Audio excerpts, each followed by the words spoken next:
It's time to spring into something delicious with HelloFresh. Every week, you get fresh, pre-proportioned ingredients and recipes delivered direct to your door.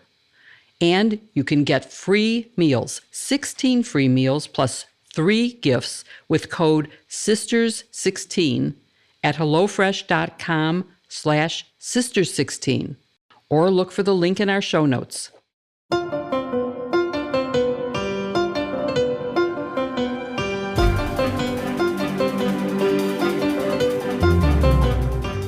Welcome back to #Sisters-in-Law with Jill Wine-Banks, Kimberly Atkins-Storr, Joyce Vance, and me, Barb McQuaid.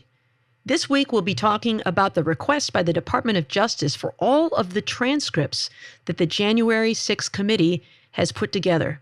We'll also talk about the tragic shooting in Buffalo and the Great Replacement theory. And we'll talk about some of the practical consequences we're starting to see from the potential end of Roe versus Wade. And as always, we'll look forward to answering your questions at the end of the show. First, I wanted to, acknowledge that our friend and colleague, Pete Williams, is retiring from NBC News, and wondered what you guys thought about that. He's terrific. Have you guys had some interactions with Pete? Oh, I have. I mean, Pete was one of the first reporters that I met when I started covering the court. 15 years or so ago now. And he was always so good. I knew if my analysis was anything close to his that I was on the right track. But he also is just the nicest guy. I mean, everything from when my friends and I were planning a trip to Wyoming, that's where he's from. And he gave a ton of recommendations of things to do and was totally helpful, to just being a genuine guy when I see him at the court or at NBC. And just, you knew his analysis was good and his reporting was spot on. So it's the end of an era. It really is. He's been with NBC for 30 years. It's like amazing. He is what I think of when I think of the Department of Justice or the Supreme Court in terms of reporting. And it was really only recently that I realized he's not a lawyer. He gives the best explanations. He really understands in a very deep and profound way what the cases are about and can explain them in ways that are understandable to lawyers and to the average citizen. He is remarkable, and he will be very much missed. So one of my favorite things about Pete was occasionally you'd get, an early on a Saturday morning call, or you'd be goofing around late in the afternoon and your phone would say Pete Williams. And he would have a question, and he would always preface it by saying, "Now, I'm not a lawyer, but..." And then he would proceed to have a really strong analysis of whatever the issue was. And I'm going to try to tell a story without implicating who was actually involved. But one day he called me about a statute. And he said, "What do you think the penalty is for this statute?" And I knew the reason for the call is that the statute is ambiguous and DOJ takes a certain view of it. And Pete said to me, "I just don't think that that's right, because if you look to," and he had gone 2 or 3 statutes back to see how it referred and what the congressional intent was. And he said, "It's clear to me that the statute should be something entirely different, don't you think?" And so I did all of the reading, and I thought, wow, he's absolutely right. And the typical way that we've done this is incorrect. Long story short, the U.S. Attorney's Office that was involved ultimately issued an amended press release adopting the Pete Williams view of what the statutory sentence was. And I've always loved that so much. But he was such he had a very nice manner when he did that. That wasn't, it wasn't like I'm the smartest guy in the room. It was like, can we figure this out together? And so I'm going to miss that and miss Pete very much. Pete, thanks for being a friend to all of us during our time with MSNBC and NBC. Yeah, he's terrific, a real pro. And I too, Jill, did not know he was not a lawyer until, you started seeing some of these stories about his career. I always assumed he was a lawyer because he really is so on top of it with stories about DOJ and stories about the Supreme Court. So I think everyone will miss him, a real pro. I had another thing I wanted to ask you about before we get into our substantive topics, if that's okay. Because all of you are wordsmiths and you care about words and you choose your words carefully. And I wanted to talk with you about something I'm working through, and that is the use of the word they as the pronoun for all situations and not using he or she. And I'm hearing more of it lately. I'm hearing it. I think I'm reading it more. I think maybe even the Washington Post has started doing this, and it makes a lot of sense. It respects gender fluidity, and it's a lot easier than having to guess at someone's gender to just say they. But it's been so ingrained in me all my life that the noun verb has to match in tense. So if it's a singular person, you should be saying he, and then the verb should be singular. So I'm really struggling with it. But I'm curious about where you guys come down on this. Jill, let me start with you. You're the old school. What you studied journalism back in the day. Have you changed your lexicon to incorporate they, or are you still using he, she, they? I mostly still use he, she. And there are several reasons, but I want to go back because you mentioned my journalism training. And I remember early in my journalism training, I wrote something and I used the word girlfriend. And my professor said, crossed out the girl part and said, a friend is a friend, doesn't matter. I said, but a boyfriend is different than a friend. And he said, no, it isn't. Well, I still sort of think it is. But it did alert me to the issue. And I'm also old enough that when I was growing up, when I first became a professional, there was no Ms. You were either Miss or Mrs. And I learned to accommodate that, not only to accommodate it, but to embrace it and to use, although I'm very happily married, I use Ms. because my marital status has nothing to do with who I am. I'm also old enough that Esquire was not allowed to be used for women. Esquire was my first husband. Yes. My first husband would get mail from Columbia addressed to him, Esquire, and I would get it to Mrs. with his last name. That's infuriating. And I said, if they ever expected to get a penny from me, that they would start calling me Esquire because I had earned that. Absolutely. I had I'm trying to remember, I think it was in the Fourth Circuit when I appeared, they actually typed two S's. When you get admitted on motion, it says blank Esquire. They typed two S's after my name so that I was Esquiress because they couldn't let it be. So I'm used to dealing with this gender pronoun. Seriously, these are true stories. They are. And I would like to try. I mean, if someone sends me something that says they as part of their gender, I would honor that. But for most people, and as a journalist also, I think it's very difficult, and I can't wait to hear Kim discuss this. When you are writing a story and there's a man and a woman described in it, and then you say they, as to one of them, which are you referring to if you don't say he or she? How does the reader know which you're referring to? So, and the last thing I'll say on this is I really wish they would invent a new word. They is a word that has a commonly accepted meaning, and you're right about the verb that follows. They is, that sounds really ungrammatical to me, but if you're referring to a he or a she previously, it would be he is, she is, they is, no, they are. So I would like them to come up with a gender-neutral pronoun that would be fine for one or multiple people of multiple genders. And I think that's not so impossible that we can't be creative enough to come up with the right word. And I'd love to hear Kim on this, and I'd love to hear our readers send in their opinions on this and their suggestions for what a gender-neutral word would be. So my opinion is that it's more ado than it's necessary. Right. So one thing that I sort of took from it is, and I'm forgetting the name of it now, I should have written it down for this segment. But in France, unlike in America, the French are very particular about their language. And any change in the language has to go through this panel that has to approve it and, decree that it is a proper French word, right? Well, that panel recently decided to adopt and decree a gender-neutral pronoun. Now, in France, they are very masculine and feminine, and there is not a lot of room in between. If it's a man, it's il, ille, and if it's a woman, it's elle, elle. Well, this panel approved the use of iel. I think I'm saying it right, I-E-L, for gender neutral. So I'm like, okay, if this very picky particular panel can figure this out, so can we here in America with our lackadaisical English rules figure it out. I am with you. I have always been a grammar nerd. You know, I get very particular about grammar.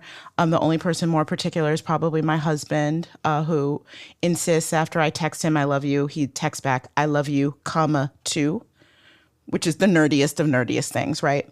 But even I have come to accept he, she, they. My rule is whoever is identifying themselves gets to pick. So if you want to go by they, and I always use, and so far every person who identifies as they has used the verb are for to be, I'm going to use that. In terms of journalism and what we do, I'm a newspaper writer, so on second reference, you always use the last name. So it's not even a problem, right?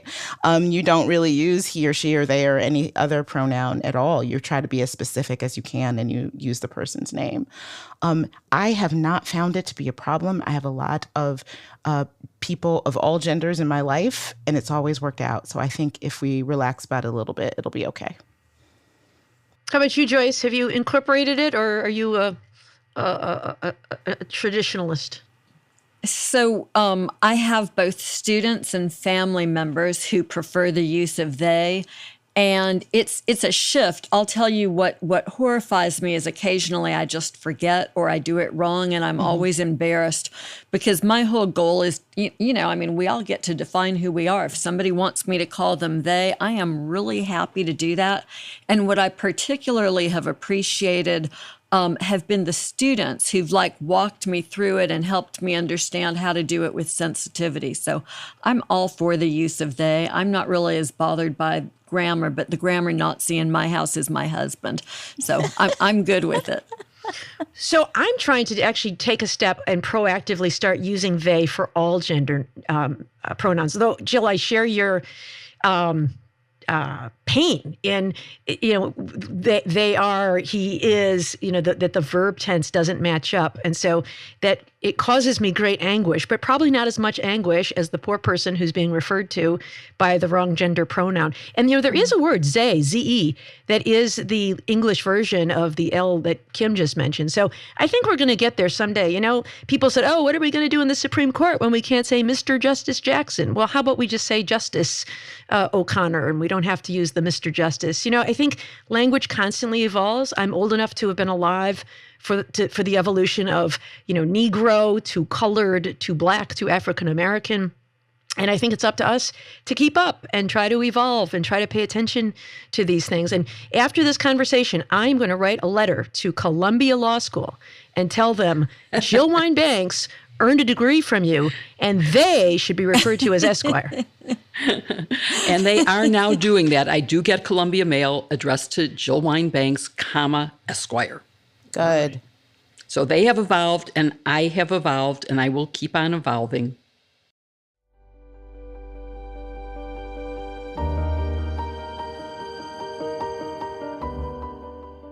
I am currently wearing my Detroit Tigers eyewear. How about you, Kim? Have you started wearing any pair eyewear? I have to say, you are really representing Detroit with your blue and orange there. I like it. Yes, I love pair eyewear because it's really great. I had bought many, many pairs of eyeglasses. You can ask my husband. They're all over the house because I like to use them as accessories. For a long time, I thought that glasses weren't cool. And now I'm like, no. It's like changing your shoes, right? So I had all of these glasses. I couldn't find them. They're everywhere. People are stepping on them. So pair eyewear allows you to have that versatility without spending a ton of money. It's like a mashup of all your favorite things. And there's a multitude of ways to express yourself. So celebrate all that you are and explore who you can be with customizable prescription glasses from Pair Eyewear. So you can change up your look by just snapping on a magnetic top frame on your base frame, and it makes it easy to switch up your style. Base frames start at just $60, including prescription lenses with hundreds of top frame designs to match any base frame you choose. This is when I wish we were a video podcast, not just Yes. audio, because we all look so cute in our glasses and it is so much fun. I love being able to change my glasses just like I change clothes or purses or shoes to match whatever my mood is. Get started by choosing your base frame with options from either a square style to cat eye to round. Each and every frame comes in 6 different colors, including classic black to remixed blue tortoise. Just pick your favorites and build a collection to match your personality. You should know that a single company creates an illusion of choice in the eyewear industry and keeps prices artificially high. Luckily, Pair Eyewear has forged their own way and designs all their looks in-house so you get high-quality eyewear at a fraction of the price, and for every pair purchased, Pair provides glasses and vision care for children around the world. That's really great. And also, you're able to get glasses as unique as you are. I got the Kirby as my base, and they are totally me. And you can do the same by picking a pair that's totally you, starting at just $60. So go to paireyewear.com/sisters for 15% off your first purchase. That's 15% off at paireyewear.com/sisters, or look for the link in our show notes. Oh, I'm going to put on my pair of glasses. I was going to say that too, They're but my I pair. don't think These are my Detroit I don't- Tigers pair. Wait, they're so cute. hold on. I have so think many. Super mine fun. are. I've Did got you only Detroit get Tigers. one? No, I have I two. got- The other one is the Atlas model. I love maps. So this one's called let's Atlas. see. It's got Oh, like that's little a good one. world maps. Oh, how How about you cute. guys? Okay. What do you have? Mine still. I have the little things, but my glasses themselves are upstairs in my suitcase. Okay, from when so I was here's my traveling. sunglasses. But I have nice. the little. And Yeah. under my sunglasses, The little I thing is have- hilarious.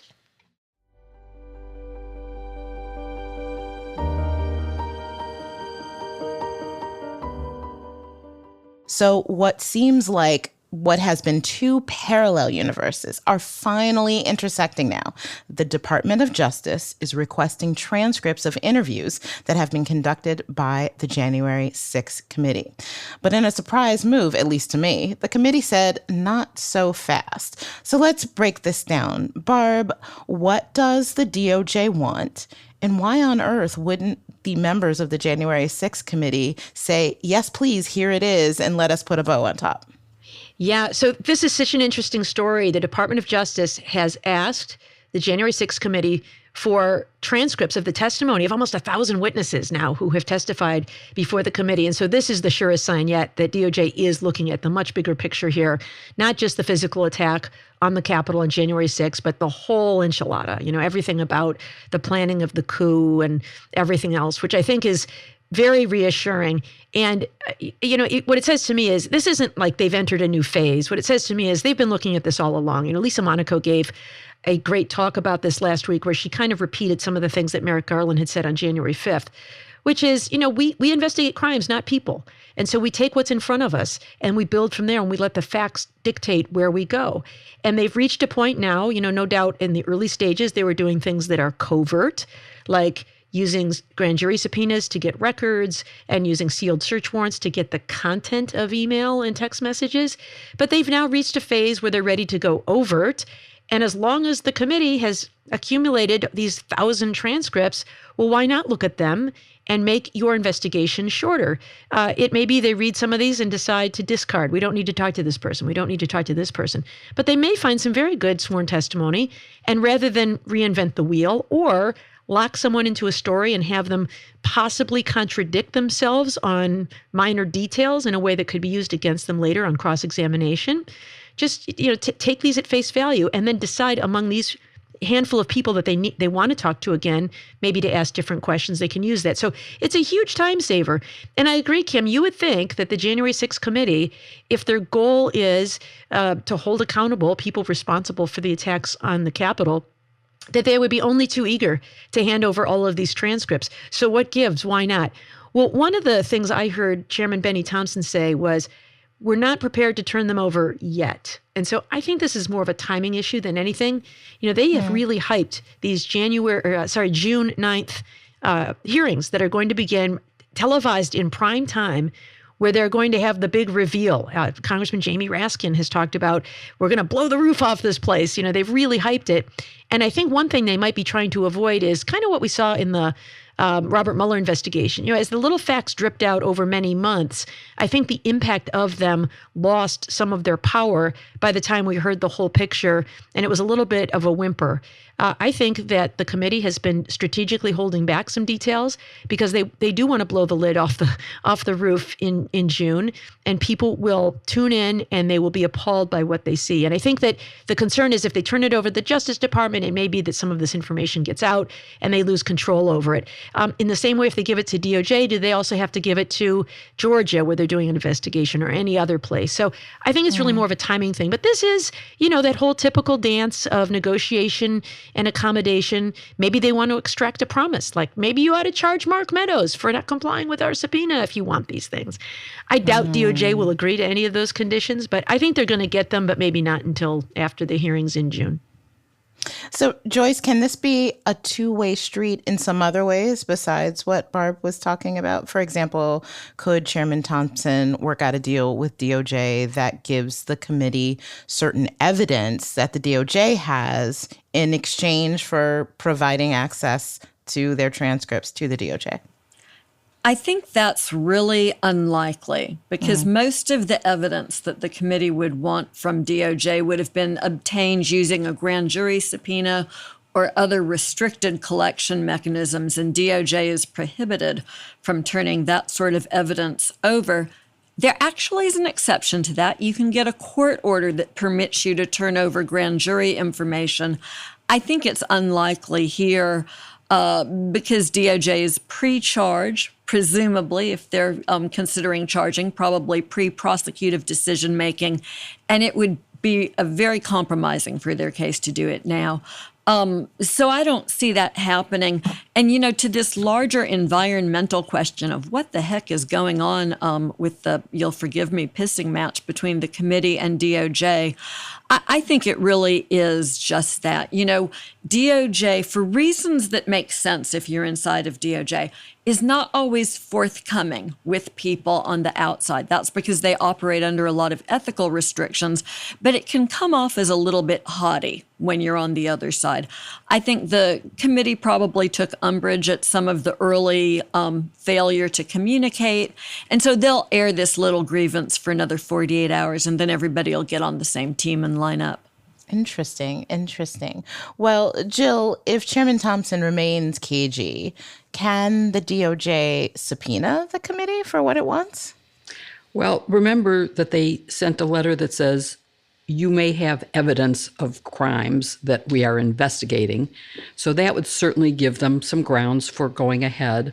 But I want to add a few other points. One is, during Watergate, we were very successful in coordinating with the ongoing Senate committee hearings and ultimately with the House Judiciary Committee, which was the impeachment committee. And we did get court permission to turn over evidence. On the day that we returned indictments, we at that same exact time asked for permission to turn over a roadmap to impeachment to the House Judiciary Committee. And so all this coordination helped all three entities, the Senate, the House, and the prosecutors. And I think it certainly could in this case. We didn't want the House to have to reinvent the wheel or redo things. We also didn't want them getting inconsistent information at the Senate that was preceding us as we were getting, so we wanted to make sure we followed what they were doing. It really helps in the prosecution. It helps in the purpose of the Senate and the impeachment committee in terms of passing post-Watergate legislation. All of that coordination really paid off. And I think Barb is right that this is a question of timing, that this isn't, we're never going to give it to you, that we don't want you to have it. Of course they want them to have it.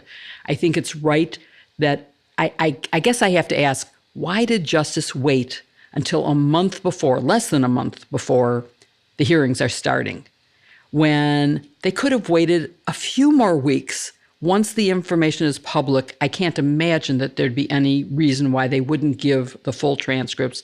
And Barb was also correct in stating why those transcripts are important, why they will be helpful, and how much harm they can avoid by the prosecutors having them in advance. So I think this will ultimately work out. But in the meantime, it's really not a good look for either the Department of Justice or for the committee.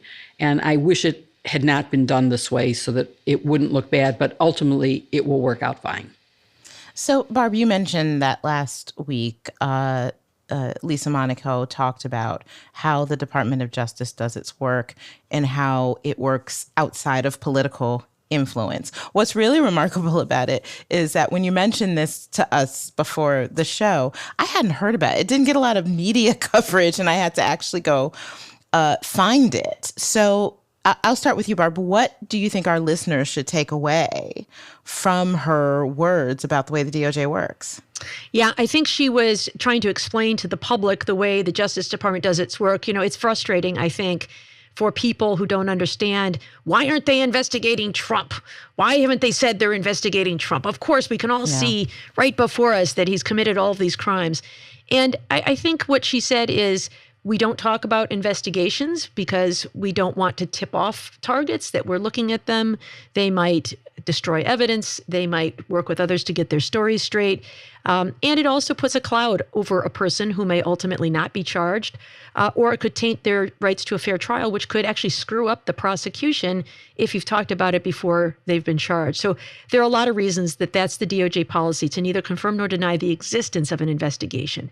But when something happens right before your eyes, as it did on January 6th, she did mention, we prosecute crimes, not people. And so, of course, we're prosecuting that situation. We're investigating, and we've promised to hold accountable anybody at any level, whether they were at the Capitol or not, and hold them accountable to, the highest possible crime under the law. I don't know what more you can say to telegraph to people that, look, we get it.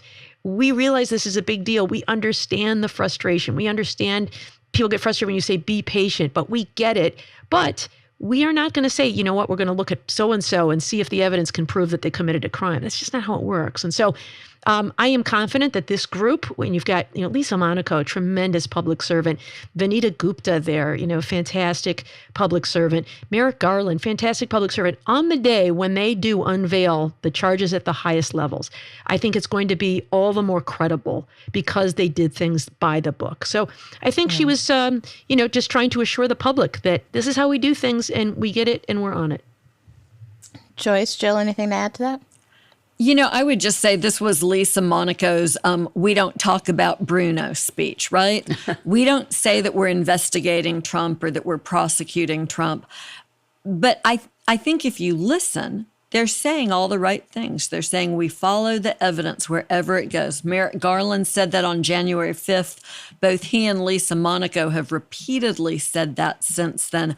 I think that they're trying to send as clear of a signal as DOJ is capable of sending. Where I've sort of vary from Barb on this is I do think that there is room in the regulations and sound policy that suggests that there are some situations where you can go a little bit further. When the public is aware of a situation, when it will do great public good to confirm the fact that there's some investigation ongoing, I think it makes sense. DOJ did that in Ferguson. It often happens in that civil rights context.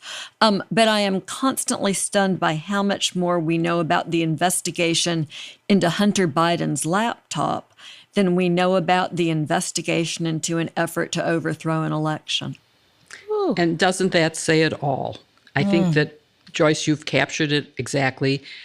Although I would be on the side of this might be the situation that requires more forthcomingness. And I do think that the latest statement from Lisa was definitely a step beyond what Merrick Garland had said, and that it's a good step and should be reassuring even to me, who, as you know, has been, I think, the most skeptical of all of us in terms of what's going on and why is it taking so long. And there's low-hanging fruit that they could act on. And I'm feeling reassured. So I think that everyone in our audience should.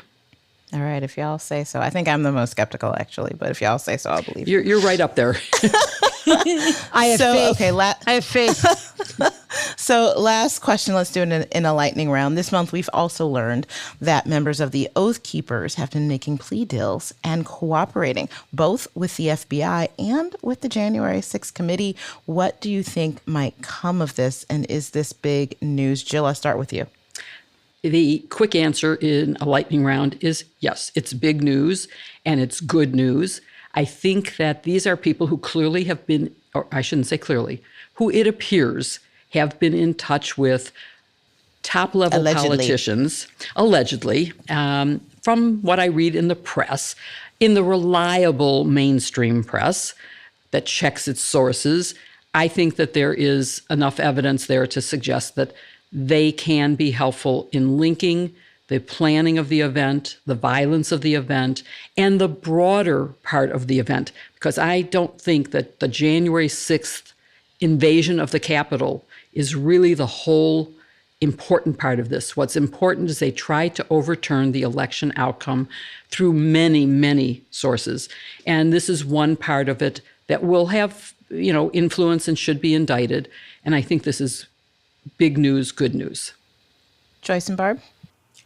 So, I have always thought that the meetings that we read so much about in the press for a while, these Willard Hotel war room meetings that were being conducted by Trump allies, are one of the best vehicles, if you're a prosecutor, to get into the White House and figure out what's going on there.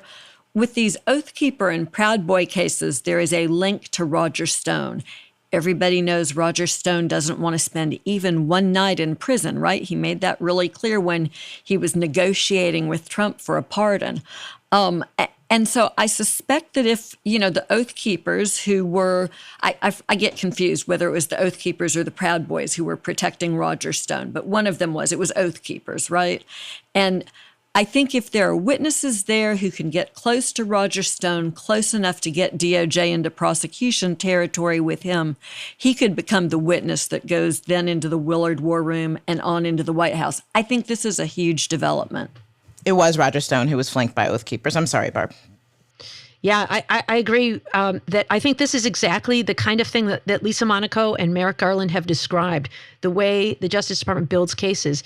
They look at people who've committed crimes in plain sight, they charge them, and they squeeze them. They say, they use them as leverage. If you are willing to plead guilty and cooperate, we will make a recommendation to the judge to give you a reduced sentence. And so, sometimes there's honor among thieves, but most of the time not. They sing like canaries. And although you don't want to rely completely on the word of a defendant who is looking out for his own neck when he's providing information, they can provide a lot of really important leads. They can tell you the when and the where and the who and the why of what happened. And then what investigators can do is go shore that up with records and find phone records and bank records and text messages and other things that can corroborate what they said. So I think the cooperation of the Oath Keepers, these are the only people so far charged with seditious conspiracy, by the way. I think if they're looking for people at the next level up, that can only be, these planners like the Willard Hotel crowd. And so I do think this is a good development.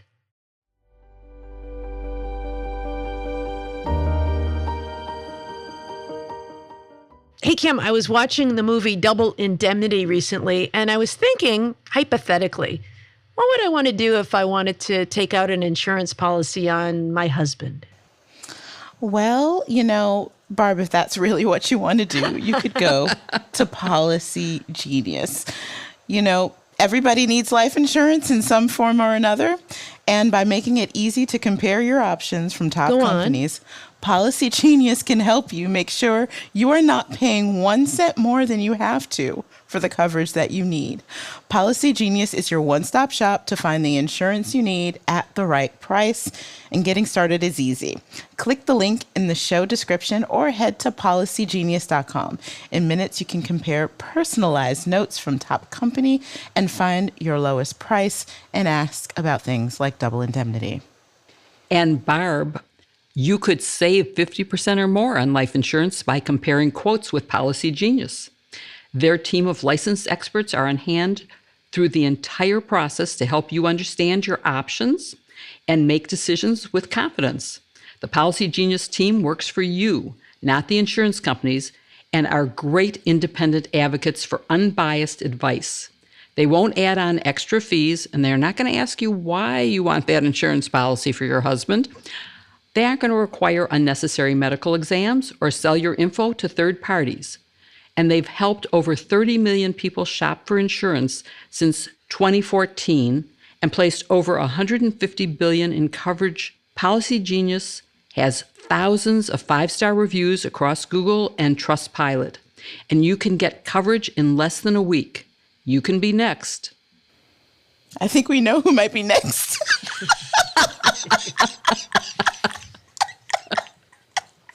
Oh. So head to policygenius.com to get your free life insurance quotes and see how much you could save. That's policygenius.com, or look for the link in our show notes. I know Barb will.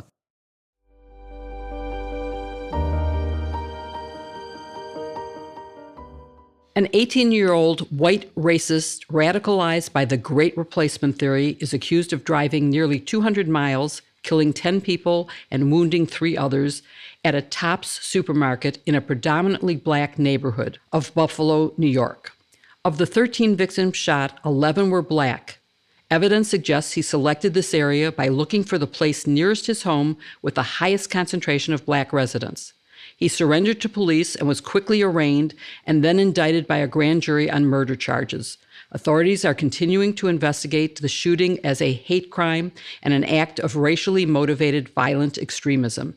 I want to start with you, Joyce, and ask a couple of real quick questions about what's the penalty in New York State for murder and what's the penalty for hate crimes, New York versus federal law, and why does the 3-hour drive become important and why the quick arraignment? So lots of really important questions here. First off, the big difference between New York State charges and federal charges is that federal charges are death eligible. There could be capital punishment, and that matters a lot to some people. So that's something that I think we should focus on. You know, the 3-hour drive is relevant in large part because it shows premeditation. There's no way that you can argue that you didn't premeditate a homicide that you drove 3 hours to commit after a year of this very verbose planning on his social media and sending notes to himself. So this is, at a minimum, first-degree murder. And it's important to get him arraigned quickly. It means that you can hold him in custody, you can continue to gather evidence and sort out which jurisdiction will will take the lead in the prosecution. But he's in custody from this point on. You know, New York doesn't have a death penalty. Technically they do, but it hasn't been used since the early 1960s. And it's been held unconstitutional under state law. So that means the only death penalty option would be 18 U.S. Code Section 245, which prohibits killing someone when they're engaging in federally protected activities, which going to the grocery store and driving on the roads and all of that sort of activity has been used under that standard. However, I think it's important to have the death penalty conversation here. Merrick Garland has been reviewing some of the regs that were put in place while Trump was in office. I think it's not entirely clear to me that there's appetite at DOJ to bring new capital cases. And to be honest, whether you're a supporter of the death penalty or not, and just to state my bias, I'm not. I don't think that we should use it. I don't want to be on a list with North Korea and Saudi Arabia. But, you know, in past cases where DOJ has charged the death penalty in jurisdictions that had rejected having a death penalty, and I'm thinking of New York's neighbor, Vermont, those cases don't always go very well. There was a case right before Barb and I became U.S. attorneys in Vermont that was actually a capital conviction. The jury convicted, the case got commuted. There is a case that was ongoing while we were U.S. attorneys, and ultimately that case was pled to a sentence of life in prison. Of course, there are cases in Massachusetts involving the marathon bombing that had a different outcome, but it's really tough to be a federal prosecutor going into a state that doesn't have the death penalty and telling a jury in that state that they should execute the defendant. So a lot of reasons. Federal hate crimes prosecution's always good, lots of resources. It's an important charge. I'm not sure the death penalty is the right reason to get there. I think we should have a future episode that discusses the pros and cons of the death penalty. Agreed. That's a great topic. But for now, I want to move on to Kim and ask you about his motivation, which, Joyce has correctly pointed out, there was clearly premeditation in his 3-hour drive and the planning documents that have now been discovered. But tell me a little bit more, if you can, about what the replacement theory is.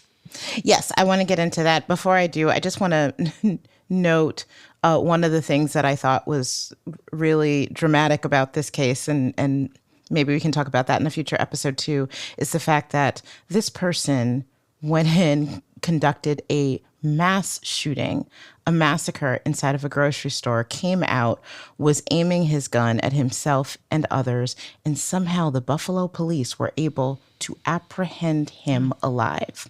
So what I would like is for police departments around the country to take this as a case study in how to, if you can apprehend an armed crazy person or, hateful person alive, maybe we can figure out how we can apprehend everyone, including unarmed people, alive, but that's an aside.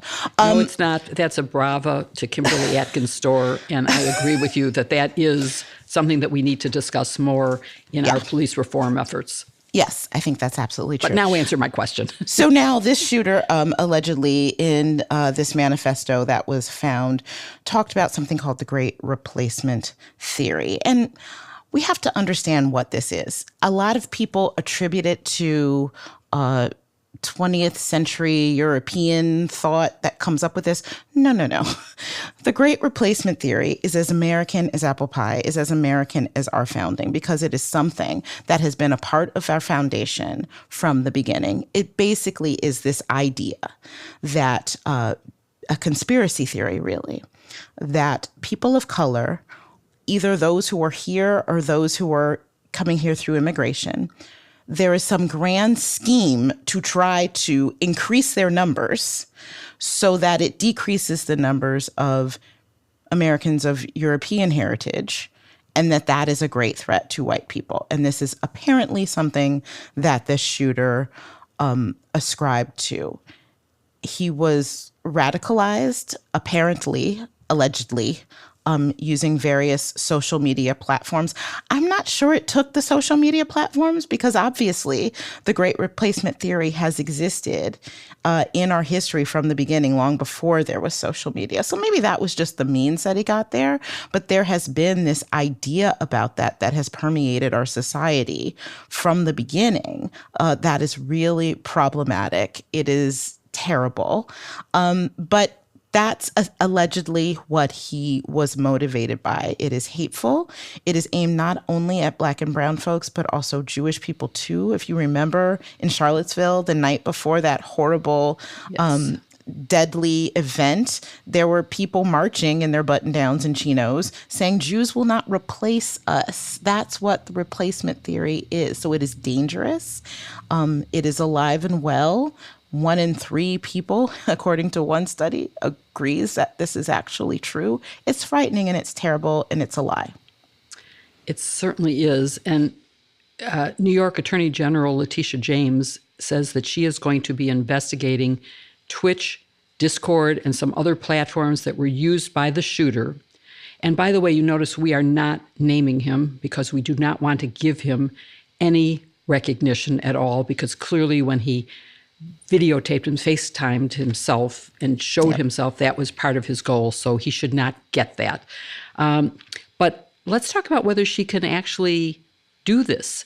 Can she do anything, because the Communications Decency Act, Section 230, says platforms are not responsible for the content? And what do you think? Yeah, It's tough. Anytime you're going after social media platforms, the law is so unclear that it's difficult for any prosecutor to sort of rely on that. She was careful in her language. She said she's investigating and didn't make any promises about what would come out of that.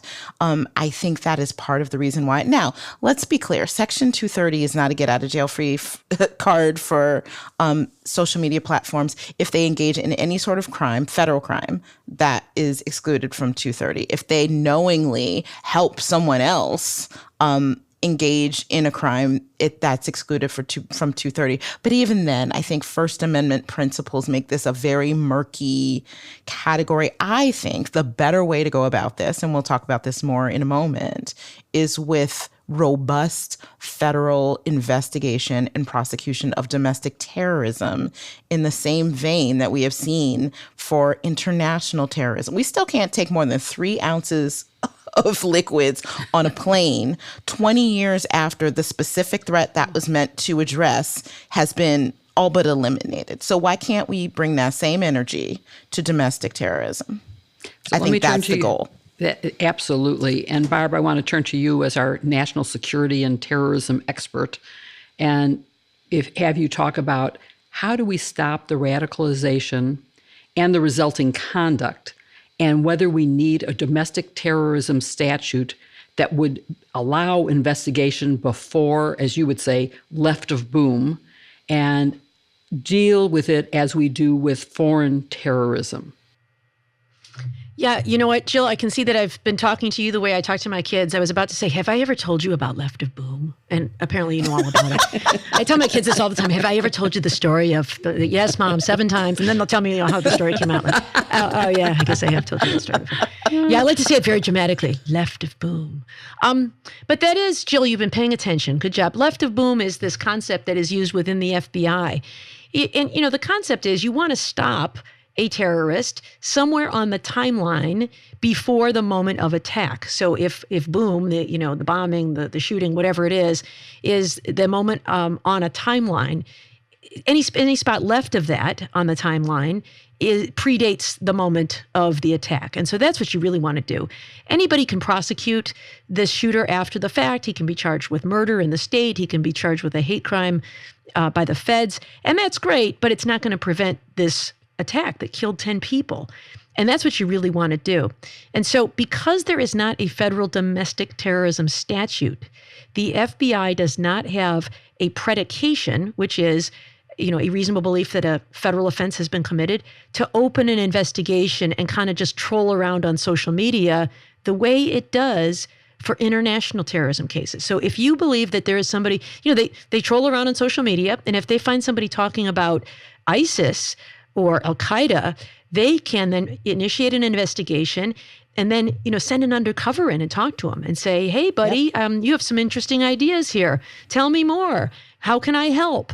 And in that way, they can, get them off in an off-ramp and engage them in a sting operation and defeat whatever this plot there is by learning about it and trying to introduce somebody that will stop it before it happens.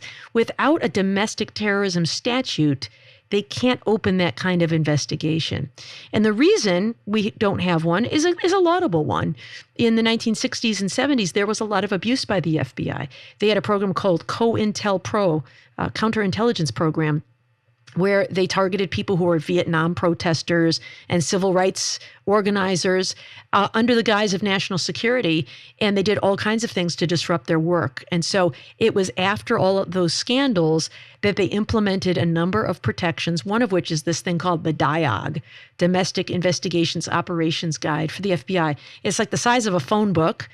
For those of our listeners not old enough to know what a phone book is, I'm holding my fingers about 4 inches apart. It's a thick manual, and now it's all electronic, but it describes the necessary predication because it puts a lot of obstacles in place to protect First Amendment protected activity, free speech, free assembly, the kinds of things that might be unpopular with a particular administration. So, imagine if President Trump wanted to go after online and look for Antifa targets and go after them. You can sense the discomfort with having the FBI looking for this stuff. But I think they could do one of two things. One is if they were to enact a domestic terrorism statute focused on conduct, violent conduct designed to achieve a political motive or intimidate a civilian population, that could be a federal offense. We already have one for international terrorism, and we're focusing on conduct, not speech. And I think that would be just fine. Because it's been controversial, the other thing that could happen is the FBI could change its dialogue. And that might be easier because that's not an act of Congress. It's so difficult to get Congress to change anything these days. But that would just require DOJ to change these regulations to allow the FBI to investigate cases where there is conversation about domestic terrorism. It's a little dicey. I think you'd want to make sure that you're putting enough safeguards in there to prevent investigation from people just for expressing ideas. But I think to the extent anyone talks about violence, should stop it. Yeah. Can I ask you a question? Because not just Christopher Wray, but going back for several FBI directors, when they give their annual report, they have been saying to us that the number one threat to Americans, terrorism threat, is domestic, that this is the biggest threat. Yet the entire apparatus, investigatory apparatus, is still set up to prioritize international terrorism. So why is that not enough to make them re-examine their internal policies? Yeah, well, so two things. One is I think the FBI would advocate for a domestic terrorism statute in a heartbeat. I think the thing that has caused them some hesitation is this worry about going back to the way things were pre-COINTELPRO, having all these things in place that allow them to or prevent them from opening investigations, even if there is people talking about the great replacement theory, for example. Those are things they can't just start poking around about and pushing people to share their views because they're protected by First Amendment rights. But I agree with you, Kim. I think the easier fix would be to adjust the dialogue as opposed to waiting for a new statute that Congress is never going to pass. It would be certainly the best protection for the FBI if a statute were to be passed. But in the absence of bipartisanship and the absence of the possibility of them passing such a statute, I think that maybe that is something they have to look at. And, when you're talking about how they could proceed and getting involved in chatting with potential criminals, we have to look at what happened in the Governor Whitmer kidnapping case, where the possibility of conviction was didn't happen because there was this entrapment argument. So they have to be very careful. And I was prosecuting cases far enough back that the FBI, in one of my cases, deliberately let the suspects know that they were onto them because they wanted to stop a killing. And some mafia killers had come from Boston, flown to California, and they knew they had weapons with them. And so they actually entered their hotel room illegally and messed it up enough that the killers knew that they were caught. And so they fled town before killing anybody, then got called into a grand jury and indicted for perjury about lying about it. But that was a way of being left of boom, to go to your point, Barb. And so, something needs to be done. And I think a statute is one of those things that should be a high priority for Congress.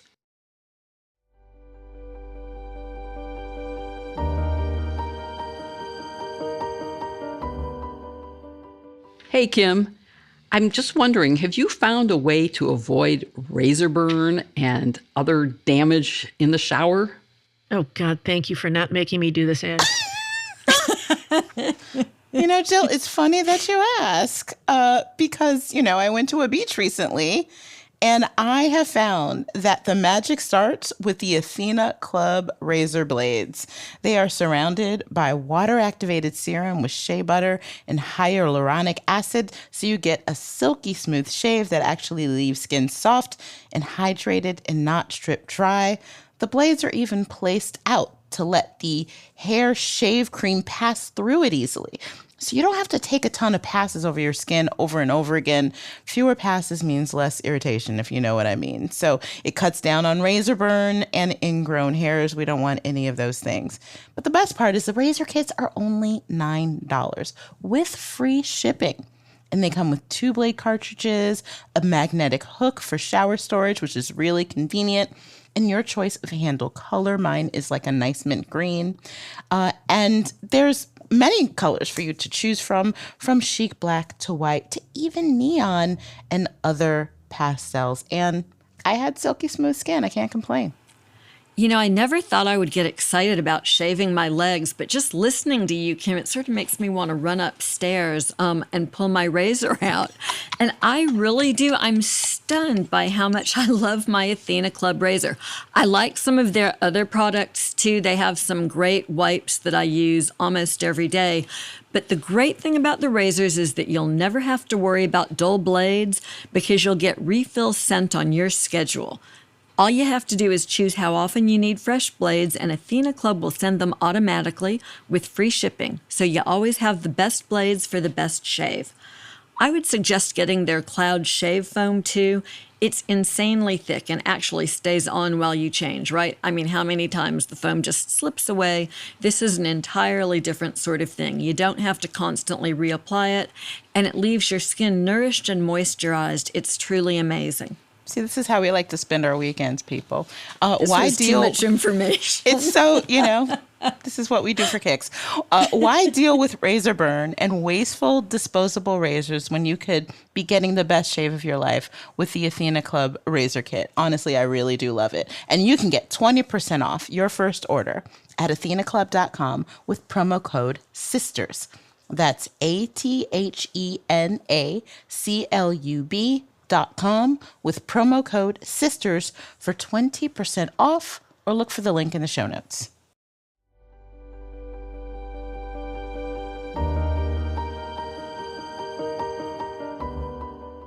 Losing Roe and abortion rights, which now seems inevitable, is going to be devastating. It's not alarmist, it's not excessive to say women will no longer be full participants in our democracy because we will no longer have the right to make decisions about our own bodies. And beyond that direct sort of situation that we're all having to confront, there are collateral consequences to ending Roe. It's important that we factor those into our understanding of what the world will look like without the protections that Roe has kept in place. And we need to focus on that, and I think we will over several episodes of the podcast, because we need to make sure that the focus stays squarely where it belongs on this issue about reversing Roe. It's so easy to get pulled off onto other issues. There's so much going on. The news cycle is insane. But this loss of rights by women is fundamental. So today we thought we would take a look at some of these collateral consequences. And Jill, I'll start with you, our resident expert on the military, since you were once the Army's general counsel. Can you talk about how Roe will impact the military and our combat readiness? It may not seem like it would, but it is a direct impact on combat readiness. Women are now a significant percentage of the military and perform amazing jobs within the service. They are stationed all around the world and all around the U.S. And that means that if they are stationed in one of the red states that is now going to be completely barring abortions, they will not be able to take care of a problem pregnancy. They will not be able to take care of an unplanned pregnancy without first going to their commander and asking for permission to leave the state, because they won't be able to have an abortion within the state. And they will have to take time off. It could hurt their careers. And the hurting careers, by the way, is a much broader thing than just within the military. It is an economic harm to all women if they cannot control the timing of their pregnancies and births. So it is a very serious problem. It's unfair to the women in the service who are doing a great job for America to have this happen, but that is going to be a consequence when all of the trigger laws go into effect as soon as Roe is overturned, which, although it hasn't happened yet, we only have seen a draft, it does, as you said, seem inevitable. And I hope that the military will find a way, but because of the Hyde Amendment, the military does not pay for this service, and no military doctor can perform it on base. There may have to be some exception made to allow a federal base to be a place where federal laws govern. This may be something that we could deal with in a federal abortion rights action. There are so many unforeseen consequences of this Roe being overturned, and this is one of them. So think about combat readiness and the loss of the rights of Roe, and think about what it means for women who are raped, because many of these laws do not have a rape or incest exception. And think about whether that's the state that you want to ever serve in. It will impact recruitment and assignments. You know, I had not thought about military implications at all until I read this incredibly moving opinion piece in the Washington Post that Allison Gill at the Mueller She Wrote podcast wrote. We should put that in our show notes because she talks about being raped while she was in the military and filters that into how that will play out for women who find themselves in that situation. Not an uncommon problem in the military where sexual assault is something that it's been difficult to address over the years.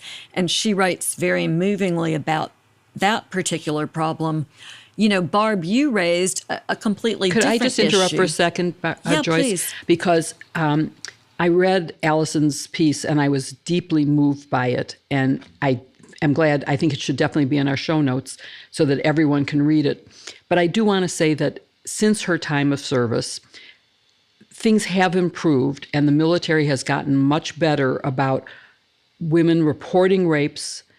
It's still not 100% of rapes are not reported. It is still a problem as part of the chain of command, but the current Secretary of Defense, Austin, is making progress along that line.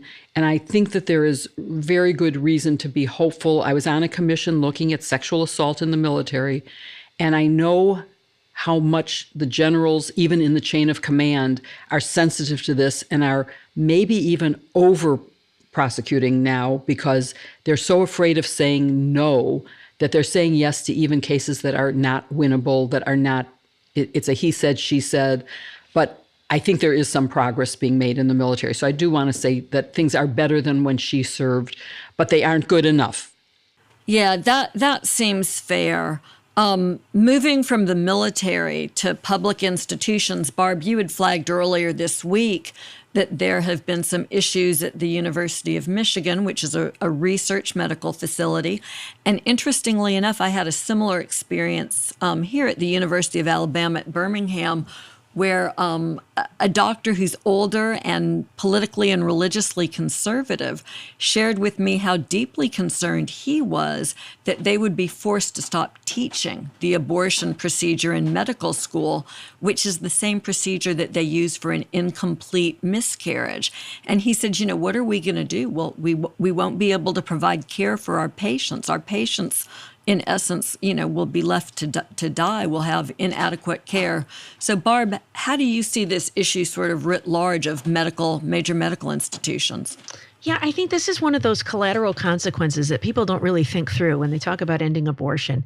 You've got all of these major research universities that perform abortions, they do research on abortions, and they attract students who want to go into obstetrics and gynecology. And I think all of those things are going to suffer if it suddenly becomes illegal in a state. You know, in Michigan, there's a 1931 law on the books that if Roe versus Wade is overturned, would revert to life. Joyce, you've used the phrase zombie laws. It's one of these zombie laws. We have just had a lawsuit successfully enjoin that statute. So I think there'll be more litigation as to whether that comes to pass or not. But in all these states where abortion is going to be banned, if they've got major research universities, they're going to have to deal with this issue. The Michigan statute does have an exception if necessary to save the life of the pregnant person.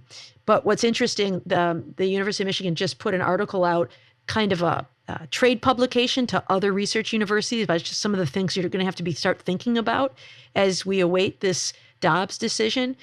And one of the things they talk about in here is like, what does that really mean to be life-saving?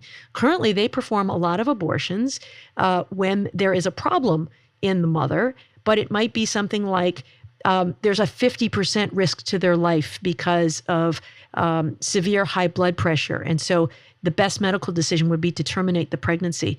But do you have to have 100% certainty that the mother would die without intervention? Or oftentimes they discover cervical cancer during pregnancies because of the intense examinations that go on. Oftentimes those pregnancies are aborted so that the mother can go through radiation and chemotherapy. But if they're carrying a fetus, they would decline those treatments. Is that to save the life of a mother? So there are all kinds of complicating things that they're beginning to work through about this. But the bottom line is going to be that if abortions are illegal in states like Michigan or other states with these major research universities, people aren't going to want to study here. People aren't going to want to teach here. And they're going to lose a big part of what they are accomplishing in terms of research and care. So it is one of those very large byproducts of this myopic focus on ending abortion rights. I want to add to what you mentioned about collateral damage, Barb. There's a movie called Birthright, A War Story. It's the product of Sivia Tamarkin, who is a wonderful producer-director, and it points to all of the collateral damage, including the fact that even now, many doctors do not know how to do an abortion to save the life of the mother. Ectopic pregnancies. There are doctors who aren't trained in this anymore because of these laws. And so I would like to add to our show notes a link to Birthright, A War Story. I think it's one of those movies that will put in stark contrast all of the unforeseen consequences of Roe being tossed out. So one last collateral consequence for today, because this I know is getting pretty grim, but unfortunately I just don't think that there's a saving grace on this topic. And so one of our jobs will be to help you consider these collateral consequences that perhaps have not gotten as much attention in the media spotlight as they could. But the final one, Kim, is something that we have talked about, this notion that there are states where criminalizing abortion is on the table, and legalizing or rather delegalizing abortion by reversing Roe results in making abortion a criminal act for the doctor, a criminal act for the woman who's pregnant, perhaps for other people. You know, really, to use RBG's metaphor for abortion, it's putting the state's boot back on women's neck. So what are the risks here as we enter this era where instead of having rights, we're engaging in criminal conduct when women seek medical care that's an abortion? Well, the one thing I want to highlight, in addition to what we've already talked about, is that that could essentially criminalize pregnancy and criminalize healthcare in a way that can be very detrimental. A lot of the responses that I've gotten, I'm sure you've gotten, over this entire debate is, talking about, well, if people wouldn't get pregnant or if they would wait till they were married or this, these really antiquated ideas as to what abortion is about. But what I want to talk about are the women and men, people of all gender, who are looking forward to expanding their families, who want to have children, who willingly very much plan their pregnancies, and may come to a point where they have a complication, as you talked about, particularly Black and brown women. Black women are 4 times more likely to face a life-threatening complication during their pregnancy. Hispanic women are 2 times more likely to face 2 to 3 times more likely to face a life-threatening complication during their pregnancy as compared to white women. So what are you going to say? They have to say we have to forego our life because to save our lives would be to commit a crime. And it's not just that. It's people who miscarry, a horrific traumatic experience with the procedure that is needed in order to remove that miscarried fetus from the woman's body be criminalized. Would they have to, again, put their life in danger, potentially their health in danger? And then think about, there are some folks who believe that, for example, IUDs are essentially abortion machines, that they cause an abortion every month. This might be TMI. I have an IUD. I have never used it as a method of birth control. I have used it. It was prescribed to me to deal with 3 very debilitating health conditions that it helped me with tremendously. My migraines, my polycystic ovarian syndrome, and depression. These are the things that help me be a functioning human being. But having that in some states, if you read them to their, if some folks have their way, IUDs would also be criminalized. So it would literally be potentially criminalizing healthcare. So these are the consequences that we have to think about. One more that I'll add is the last time I was on Meet the Press, one of the people Chuck Todd interviewed was the governor of Mississippi, where this Dobbs case is based. And he was giving the talking point that, well, these laws are not about punishing women. They're about protecting children and providing resources to children. When asked what these resources would be for these women and families, he talked about things like expanding the foster system in Mississippi so that they can handle the additional children that would be put into it, and also expanding resources for child protective services. You don't have to believe me. Go back and look at the transcripts of Meet the Press. This is what he said. So it is more important that children be born in order to be put in foster care or child protective services than to save women's life. I don't know what to say to that. It's really mind-boggling. And hey, Kim, thank you for sharing your personal story and making the connection between contraception and healthcare, because I think for a lot of people who have had that experience that you've had, it's uncomfortable to talk about.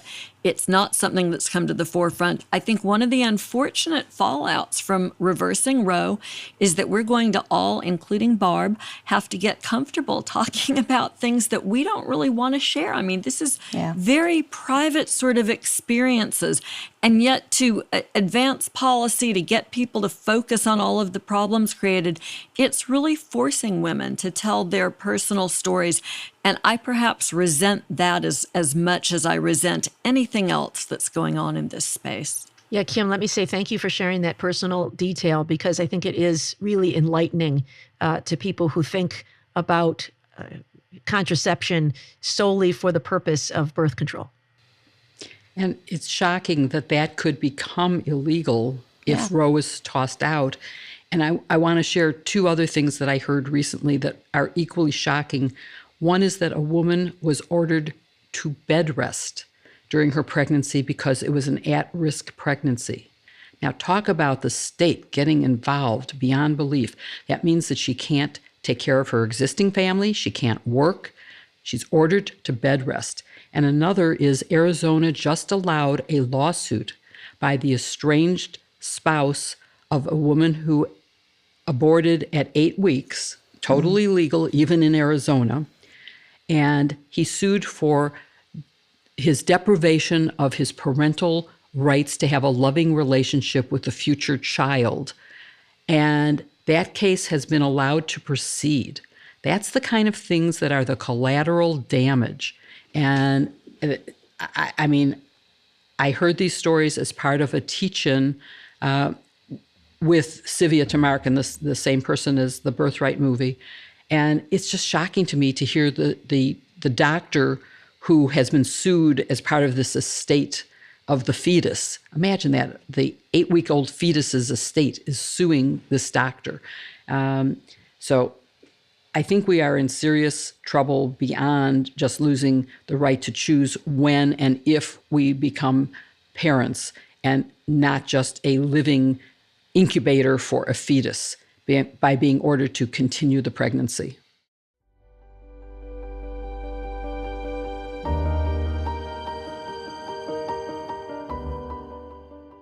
Today's episode is sponsored by Honey. And I'm glad it is, because I have been using Honey for a long time, and it has saved me tons of money. We all shop online, and when you get to that box, aren't you glad to have Honey intervene on your behalf? And I know, Joyce, you shop a lot online. Have you been a beneficiary of Honey? Oh, no, I would never shop online. No, because I know my husband is probably listening. I adore Honey. I'm always so glad when Honey, the little coin drops up on my screen, and I know I'm going to save some money. It's wonderful. How about you, Barb? We all shop online, and we can't help feeling it when the promo code box taunts us at checkout. But thanks to Honey, manually searching for coupon codes is a thing of the past. I just bought some running shoes for my son, overpriced as always, but when I clicked into the checkout, suddenly Honey appeared and started knocking off dollars. It was music to my virtual ears. Honey's the free shopping tool that scours the internet for promo codes and applies the one that's best for your cart. They support over 30,000 stores online with everything from tech to popular fashion brands and even food delivery. And so far, Honey has saved its more than 17 million members more than $2 billion. Can you tell us how it works, Kim? Yes. So imagine you're shopping on one of your favorite sites. For me, it probably has to do with shoes. And then you get to the checkout and the Honey button drops down and all you have to do is click Apply Coupons. Then you wait a few seconds as Honey searches for any coupons for that site. And if Honey finds a working coupon, you'll watch the prices drop. It's so easy. If you don't already have Honey, you could be straight up missing out. It's literally free and installs in a few seconds. And by getting it, you'll be doing yourself a solid and supporting this podcast. We'd never recommend something we don't use. Get Honey for free at joinhoney.com/sisters.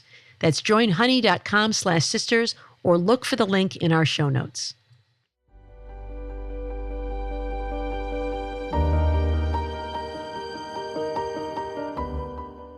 Well, our favorite part of the show is always the listener questions.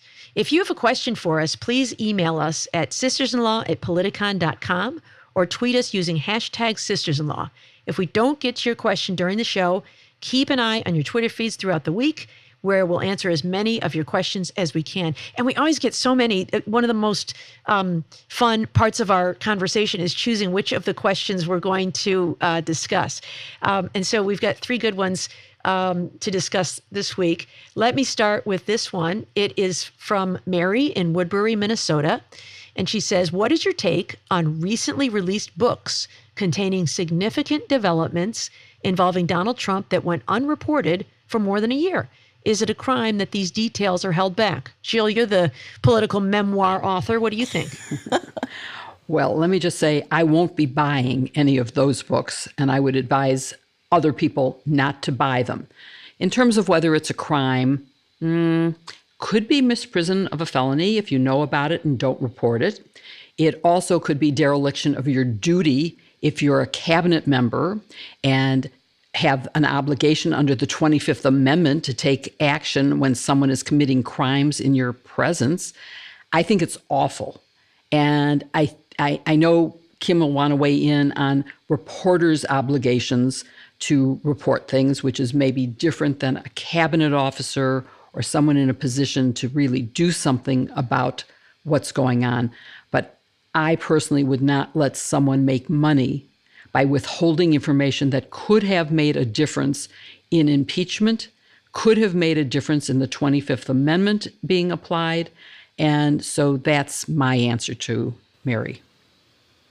Yeah, the only thing I'd add is something you already alluded to, is that obviously if you are someone who has taken an oath of office or is a public official whose job it is to put the American people first, and you hold back on relevant information that would do just that in order to sell a book for profit later, that is a dereliction of that duty, and there should be some consequence to that. There is a difference between that and journalists who do not take that oath. And often what could happen is journalists are given some of this information only on the condition that they cannot immediately release it or some other constraints that are put on their ability to publish this information. Again, you can think you are perfectly within your right to think that it isn't right and vote with your pocketbook and not buy those books. But yeah, I think that it's a terrible thing especially depending on what it is. When democracy is at stake, when the security of the American people is at stake, when the integrity of an election is at stake, when you're talking about doing things like ordering protesters to be gassed or shot or whatever. Those are really horrific things that I think if they come out in your book, you really should be ashamed of yourself. That's a really good point about getting information that's sort of embargoed. I've always been sort of looking with great disdain at these journalists who are holding back to sell their books at a profit. But you raise a good point, which it may be they were only given that information under the condition that they hold it and don't report it until later. So, all right, I will hold back some of my spite. You don't have to buy the book. Our next question comes to us from @Gina294. who asks, why do you suppose the judge did not dismiss the Sussman case for lack of materiality? Joyce, do you have thoughts on that? You know, I do. This is a really great question, and I'm going to answer it with my appellate lawyer hat on and say that not only is the judge protecting the record, but secretly the lawyers for Mr. Sussman were probably happy to let this go a little bit further than to dismiss the case flat out before trial. Maybe not all that happy because they don't have to worry about an appeal. But in reality, what the judge is doing here is he's giving the government the opportunity to air its evidence. The government will put on the evidence that it would have to support materiality, and the judge can actually reconsider that motion to dismiss, can take it up. I suspect that the defendant's lawyers will make it at the close of the government's evidence to dismiss for failure to establish a material element of the charge of lying to federal agents. So we could see it happen there. But there is this bias that judges have in favor of letting the parties put on their evidence before they make a full ruling in some cases like this. And I think that's what we saw happen here. Yeah, it's very different from a civil case where you see these motions for summary judgment. And that's because in civil cases, there are usually depositions of all the key witnesses. And so before trial, you know what it is they're going to say. That doesn't happen in criminal cases. So you have to let the trial play out to actually know what the record is. Our final question comes to us from @BarbGalW. Well, I'll take this one since it's another Barb, a Barb to a Barb. She writes that Catherine Colbert said on PBS that stare decisis means one cannot overturn a decision simply because one does not like it. Please describe the rationales that can be used to overturn a decision. This is a great question because it is not simply because, as Justice Alito's draft opinion in Dobbs suggests, because they believed it was, quote, egregiously wrong. That's not enough. There is a famous quote by Justice Louis Brandeis that said, "It is better that the law be settled than that the law be settled right." And that's because we need to know what the law is for clarity and reliance in our own affairs. But sometimes a decision is so bad that it should be overturned, and that has happened. Brown versus Board of Education overturned Plessy versus Ferguson, which had held about the separate but equal doctrine. But there are 4 factors that courts are supposed to consider, not just that they don't like the outcome, but the factors are, has our understanding of the facts or law changed since that prior decision was rendered? Have people relied on that prior decision in their own lives such that it would be disruptive to change it now? Has the rule proved unworkable in practice? You know, it seemed like a good idea at the time, but now that we've applied it in the real world, it's really been very difficult. Or has it become inconsistent with other law that has developed around it since the time it has been considered? And so those are the factors courts are supposed to look at.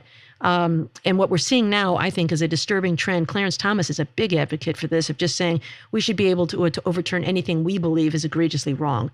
And that, of course, is not how it's supposed to work. It really substitutes just the opinions of the justices who happen to be on the court at any one time in history from this idea of developing precedent over time through legal doctrine. Thank you for listening to #Sisters-in-Law with Jill Wine-Banks, Kimberly Atkins-Storr, Joyce Vance, and me, Barb McQuaid. You can send in your questions by email to sistersinlaw@politicon.com or tweet them for next week's show using #Sisters-in-Law. Go to politicon.com/merch to buy our pale blue tea or other goodies. And please support this week's sponsors, HelloFresh, Pair Eyewear, Policy Genius, Athena Club, and Honey. You can find their links in the show notes. Please support them as they really help make this show happen. To keep up with us every week, follow hashtag Sisters-in-Law on Apple Podcasts or wherever you listen. And please give us a 5-star review. It really helps others to find the show. See you next week with another episode, hashtag Sisters-in-Law. I swear, though, it's like we're at the point where we just have to laugh because everything is so vermished. It is. It's so what? What was the word? Vermished. Vermished. Yiddish word. Is that Yiddish? Furmished. Vermished. I I've heard Mishigas. What's that one? Meshuggah. Mishigas. And I've heard Crazy. verklempt. What does that one mean? That's more like Verklempt is crazy. Crazy. What's But Mishigas? Crazy. It's all crazy. And what's the one you just said? The new one. crazy. No, Yeah, I mean, vermished is crazy. messed up. Yeah. Firmist, like with an F. Yeah. Mischght. But it's vermished. firmished. Firmist. VER. That's a new Yeah, one. I like firmished. it. Yeah, I haven't heard that one either. I say oi and stuff, so I feel like I need to broaden my vocabulary. We'll I have to a do, Meshuggah pin and I Yiddish have an one oy day. vey pin in case anybody wants Oy to vey, borrow that's a good one. one.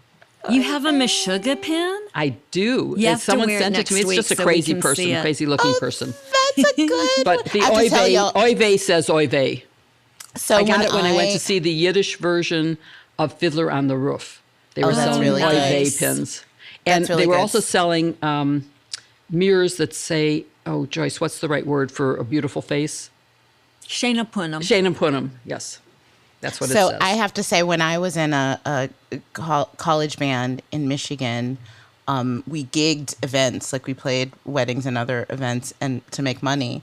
And so we had to do both weddings and bar and bat mitzvahs. So we learned how to do Hava Nagila. The Okay. horror. Oh, that's fantastic. Can you And sing we any would of it? attach it, not right now, but we had this, it's set up that we would attach it to September by Earth, Wind, and Fire. Like we could go from September, gosh, Earth, Wind, and that's so Fire, great.